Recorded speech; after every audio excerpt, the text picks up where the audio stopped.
Guys, আশা করি ভালো তোমরা খুব ভালো থেকো। আরোহীর জন্য আমি ভয়েস দিতে পারছি না, তাই তোমাদের আরোহী একটা ভয়েস দিল। তো আমরা গেছি আজকে আরোহীর মনার বাড়িতে।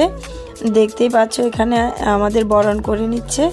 আরিয়ানের সাথে সাথে আমাদের তিনজনকেই বরণ করে নিল আমার মাসি বরণ করতে করতে তোমরা যারা আমার চ্যানেলটা এখনো সাবস্ক্রাইব করোনি তারা অবশ্যই সাবস্ক্রাইব করে দাও নতুন নতুন ভিডিও দেখার জন্য।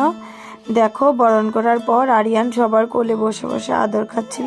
এদিকে আরোহী দেখো মিমির কোলে বসে বসে জেলি খাচ্ছিল। পায়রা দেখে তো আরোহী খুব খুশি হয়ে গেছে। সাবরুম গিয়ে আরোহী বলছে উদয়পুর নাকি ভালোই লাগে না, সাবরুমেই খুব ভালো লাগে। আরিয়ানও দেখো খুব খুশি। প্রথমবার গিয়ে আরিয়ান কিন্তু আনন্দেই কাটিয়েছে। এরপর গেছি আমার এক মামার বাড়িতে, সবাই মিলে বসে চায়ের আড্ডাটা বেশ ভালোই গেছে। আজকের মতো ভিডিওটা এখানেই শেষ করছি। বাই বাই, সবাই খুব ভালো থেকো।